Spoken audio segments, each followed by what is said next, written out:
Hello,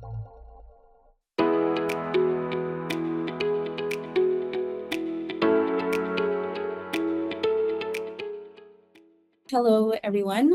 So we're talking about fundraising, and these are uncertain times. So I'd love to begin at looking at how the landscape has evolved. So from each of your vantage points, what feels fundamentally different about raising capital today versus, say, a few years ago?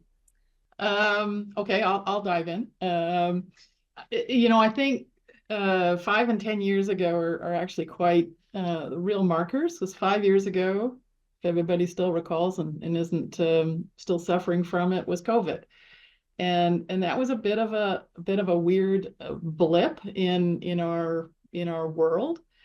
10 years ago, I think there was this sort of steady confidence that startups would disrupt, industries, whole industries. Pick any of them that were starting to change: travel, accommodation, working space, food planning and prep, anything that facilitates, that kind of work. That really took off during COVID, and then has pulled back. In 5 years ago, we had some really big events. So Galvanize did $1 billion sale to Diligent. Copperleaf went public. Broadband TV went public. Pacella went public. There was a whole bunch of stuff happening 5 years ago, which ripples all the way through. And I think we'll talk a little bit about that over the course of the session. Ripples all the way through the economy. And today, I think that things are pulling back a little bit, partly because fundraising for the people who are investing has pulled back a bit in the last couple of years, and we're seeing reports come out from RBCX and BDC that sort of support that, and that has a knock-on effect. But on the other side, I think we're seeing now, compared to before, companies that are able to hang on longer can do more with less, and I think AI is certainly impacting that. They're able to do more with less and for longer, and have a runway to be able to get to financing. Yeah, and certainly agree with all those points, Val. So really the time period, as you alluded to, really matters here. So if you look far back, I think the good news is, the amount and the breadth of funding has massively increased. Venture and everything kind of around it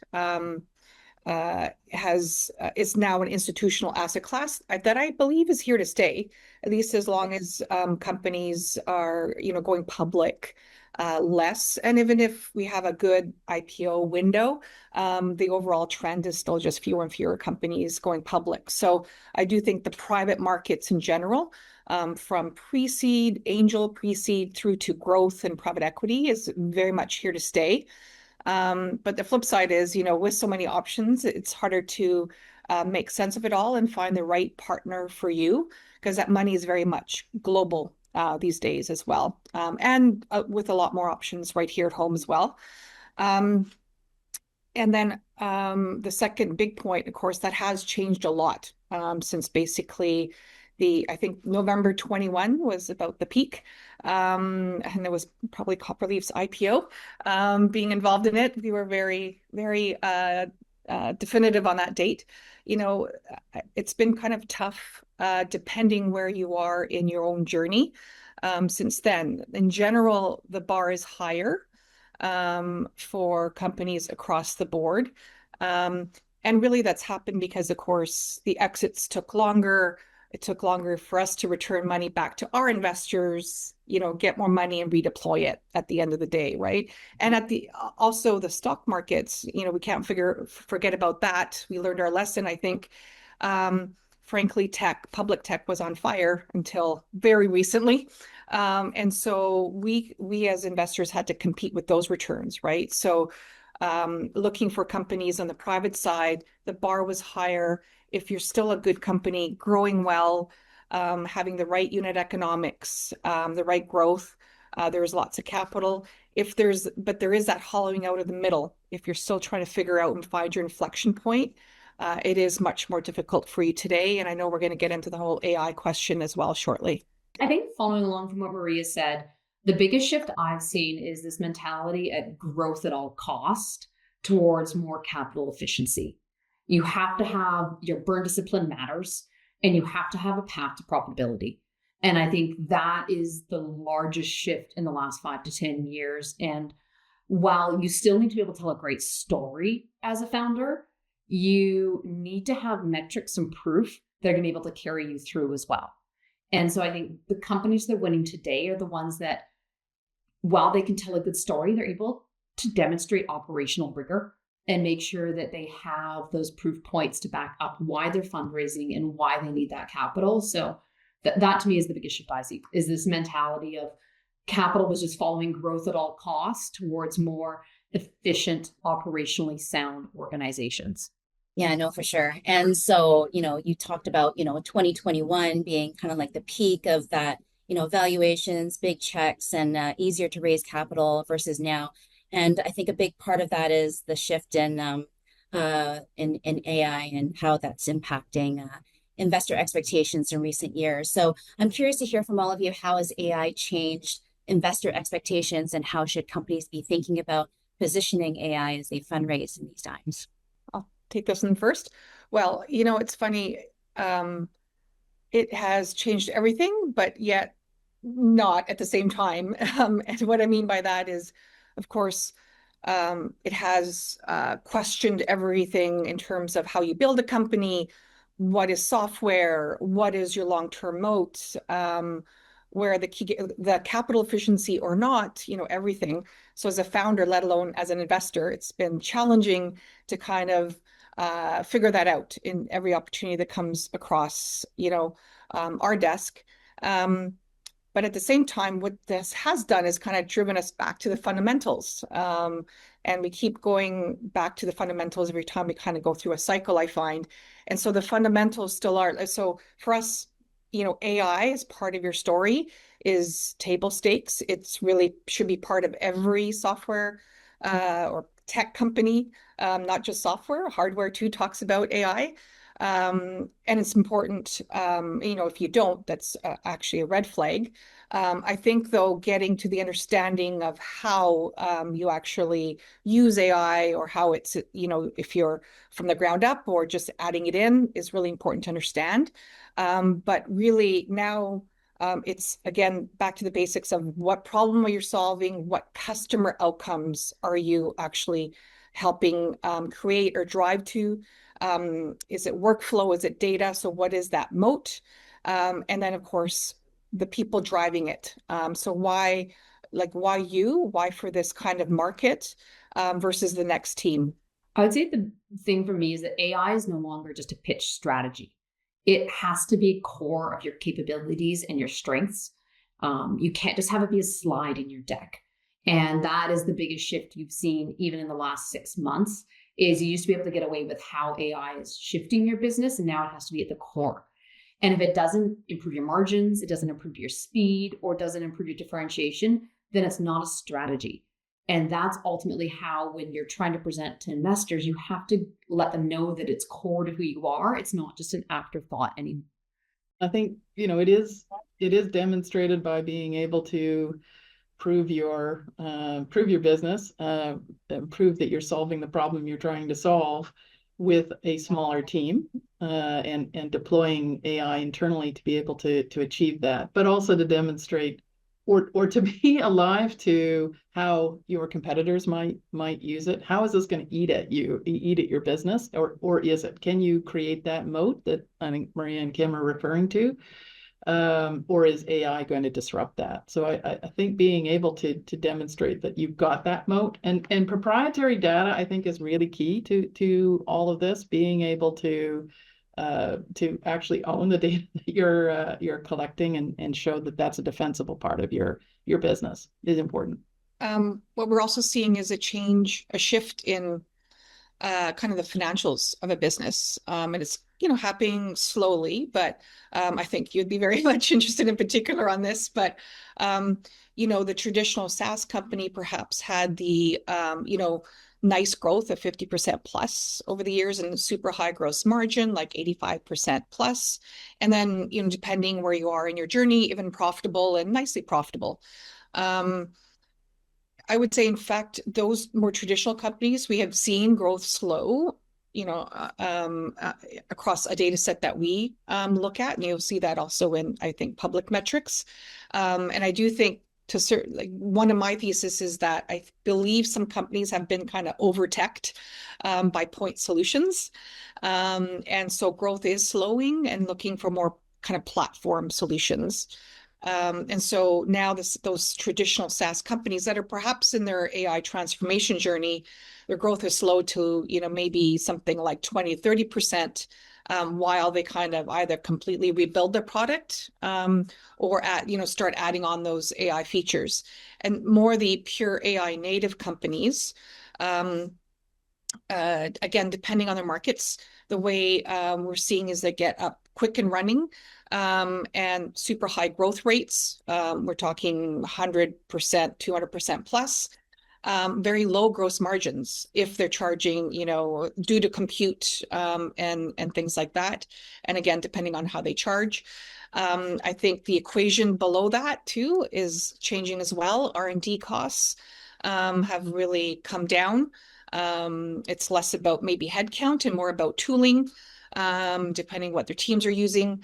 And again, depending on where their journey are, they might in fact be profitable even sooner in their process. So changing the metrics, and how the company measures their KPIs and metrics should be on the radar. And so how has that changed investor expectations? Are they looking for different types of metrics, or can anyone comment on that? Different valuations potentially? Certainly, I could say for us, it's really going to be, we really need to understand the stickiness, so the usage, and the stickiness of the product.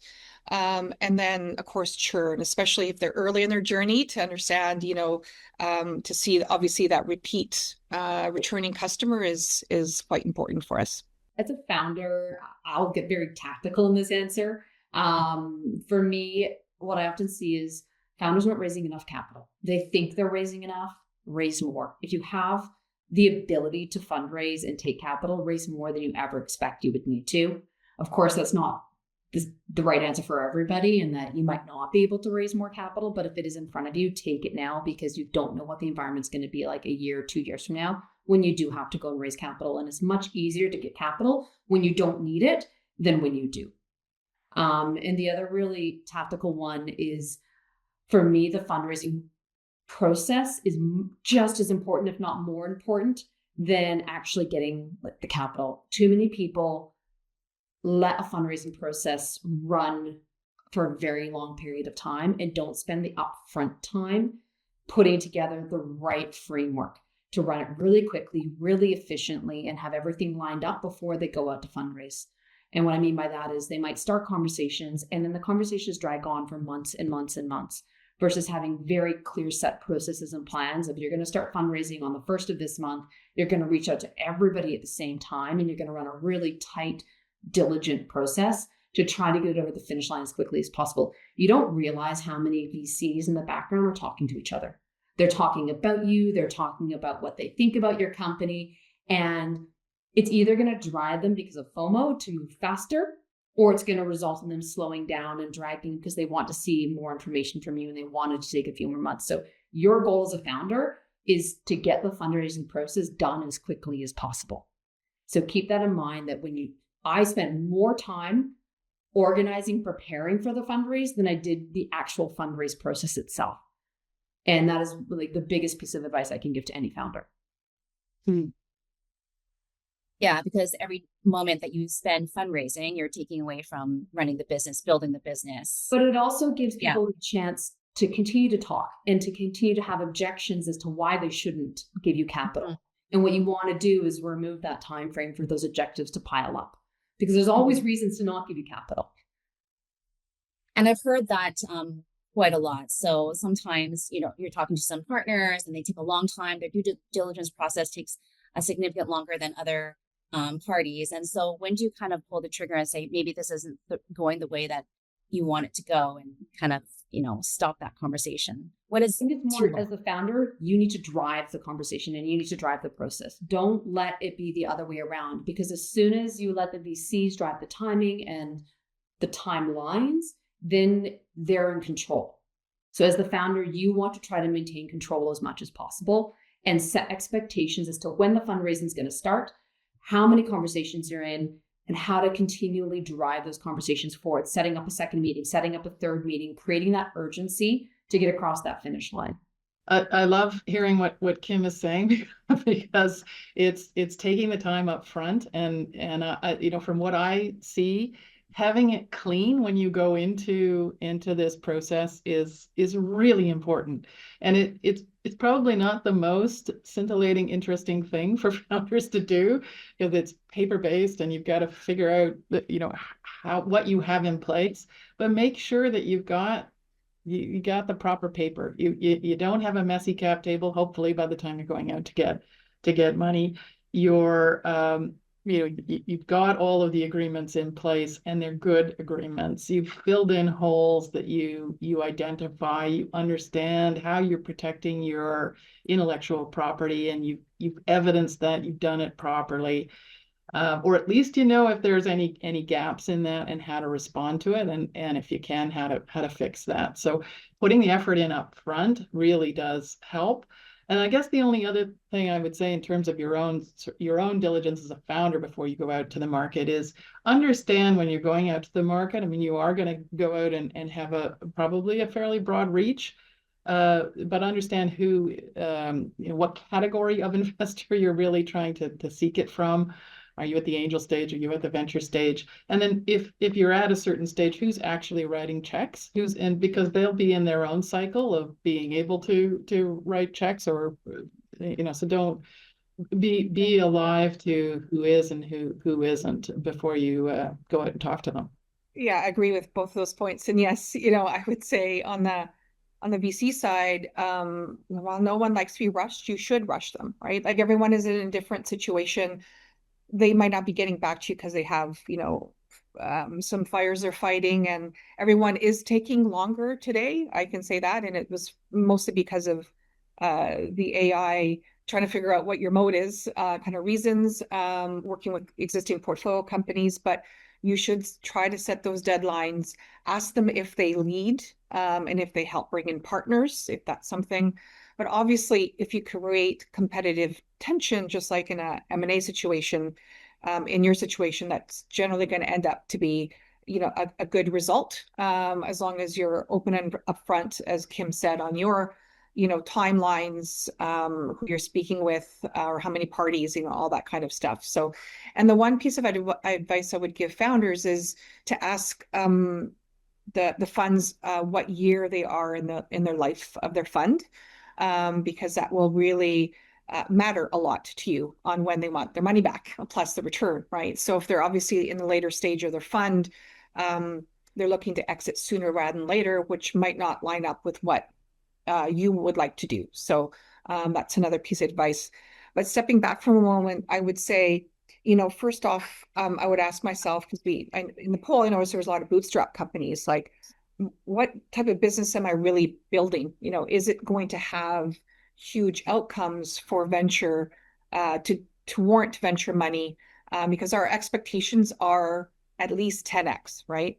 And maybe the very late stage growth is more like 5x, but that's of our money, right? So you do sort of, by taking that money, you set yourself up to having to be a certain size business. So you really, is that what you want to do? And therefore, if it is, venture is what you should obviously look at. I would also think about what you have to reasonably show for where you're at, right? And you might be pre-revenue, but you can talk about, your customer journey and conversations. Maybe there is usage data. Your team is exceptionally much more important even at that stage, obviously. And then finally, think about, who do you want on your cap table?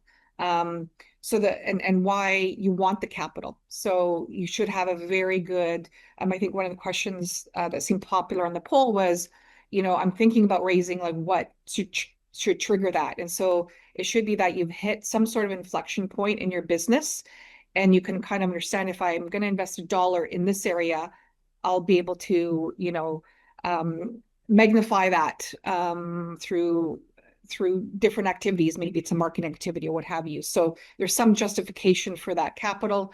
Or it's what I like to call cap table realignment. Perhaps it's taken you a while to get there. Perhaps there's a founder that needs to be bought out. You want people on your cap table, your clean cap table, as Val would say, that are in the business, that are aligned, and then are, you know, in it with you going forward.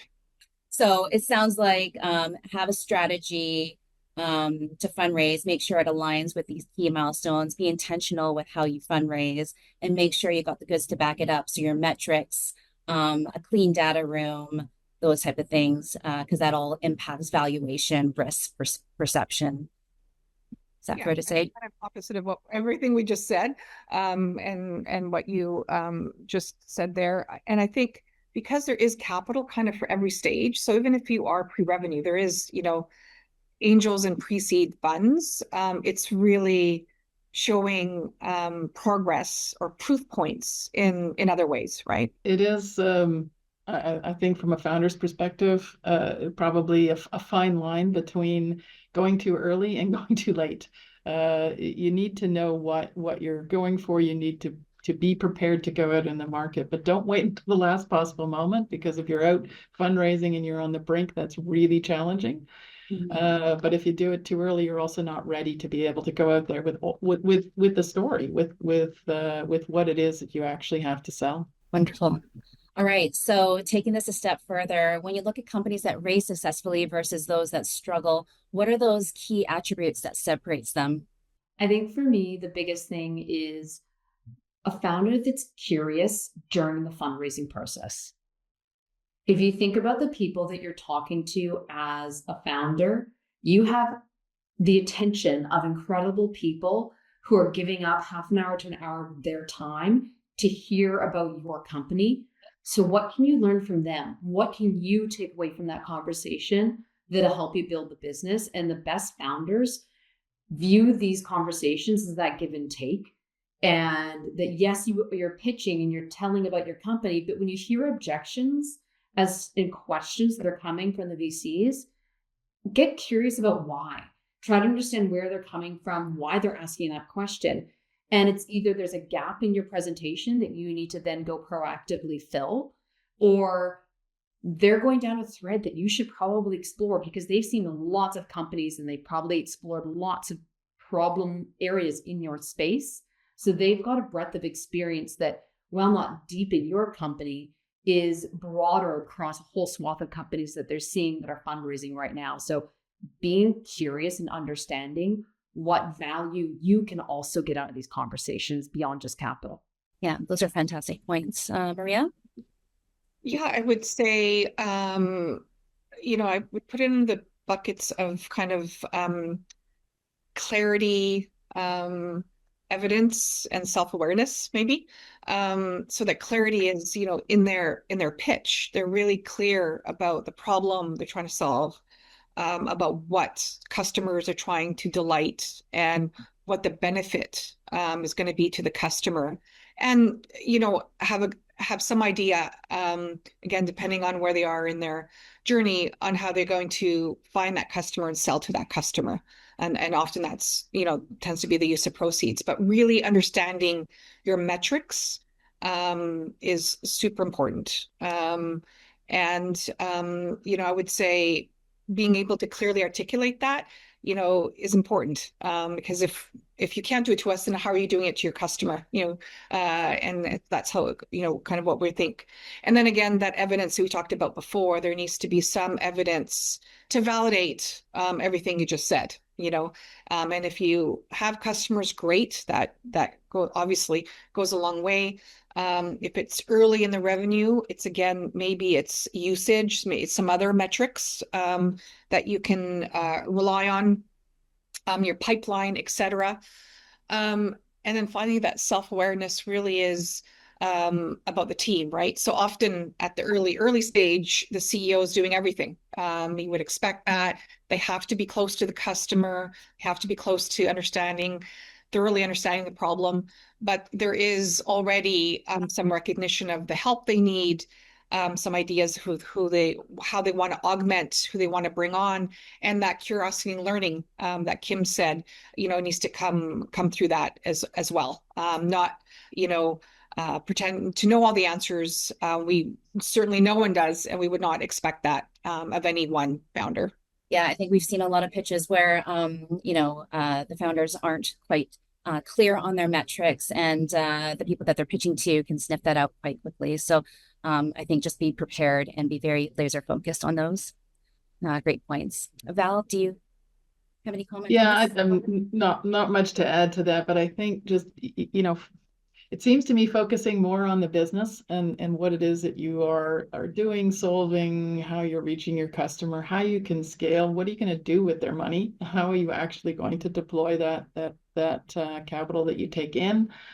And the flip side of that is really having an understanding and appreciation before you go and do this, what this means from your own ownership perspective. And I say that because I've had discussions with early stage companies that just have the absolute need for capital and real aversion to dilution, and they haven't figured out in their own minds what it is that they need or want, and I think it's because they're more focused on what it's doing to them than they are focused on what it's doing for the business. And that, I think, it puts up their own barriers, mental barriers to being open to having those discussions with potential funders about structure and value. Mm-hmm. Yeah, and you brought up a good point. You talked about dilution. I mean, there's also non-dilutive funding out there. So just being aware of the different types of capital that is out there, and the implications of that. Yeah. Fantastic. All right. Well, we are in beautiful BC, so I'd love to get your take on the local tech landscape. So when you look at our tech ecosystem today, what something that you generally are excited about the companies being built here and the direction we're heading? I think that the most exciting thing for me is there's finally some bench strength in BC. We've had successful companies, we've had exits, and we have people that have been through all the stages now. 10 years ago, we didn't have that. Even 5 years ago, it wasn't as strong as it is now. And you see a lot of these people are in the community and they're willing to support and give back. And I think that's a massive strength that you as founders need to lean into more, and that we need to lean into. And that's why I think like BC Tech is great at bringing people together who are part of all different stages of companies, but really asking for advice, asking for help, trying to find people that have been there, that are willing to give back, because we do finally have that bench strength in BC. I couldn't agree more. And we're finally seeing a lot of those repeat founders like give back as well, which is fantastic. I would add, I think BC is interesting. We invest across the country and into the US as well, but BC has always been, and I'm sure we've all heard about it, a bit siloed for whatever reason. But I think we've now all talked about it so much that I think there's some real great efforts, such as with BC Tech and other organizations, to try to do something about rebuilding or building community here, because it is so important. It is why Silicon Valley is what it is. And Boris Wirtz was actually sharing a stat the other week where, in fact, like AI obviously still now caused Silicon Valley to have this community, super strong community. The rest of the US is actually like the rest of us, right? So it's very dispersed. So it's really, really important that we have critical mass, that there's the sharing of ideas, that there's opportunities from founders to learn from other founders, for them to meet investors, the service providers, et cetera. So things like Web Summit, I think, were one start, and hopefully just the start of many more things to come like that. Yeah, I think the bench strength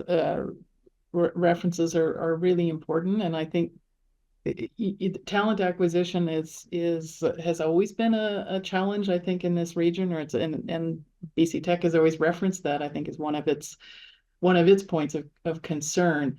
I think we're getting to critical mass in some key areas, and I'm particularly encouraged by what's happening in the life sciences sector right now. I think it's really picking up again. It's sort of its second kick at it, but that is an ecosystem that I think helps each other. You need a certain amount of them in a particular region to really feed the ecosystem. And I'm encouraged by what's happening in that sector right now. I think that's really positive. I still worry a little bit about and there's lots of dry powder that's a positive as well. I still worry a little bit about the exit end of it and what might happen for the next round of funds when they go out to fundraise. So the next venture rounds, are the LPs going to be writing checks to this asset class in the same way if they didn't see the exits in this intervening period? So if I have one worry, that's probably it. It's coming. But right now, I think all of the other fundamentals are actually getting quite strong. Yeah, and for all the founders on the call, there's a ton of I've never seen a more, cohesive, supportive, community as we have here in British Columbia. And I don't think I've ever seen anybody kind of like, pass up, a meeting or to help out another founder. Even early stage founders, they connect to each other, share ideas. So get out there, build your network, and you'll never know, how that's going to benefit your business. So fantastic. Well, thank you, everyone.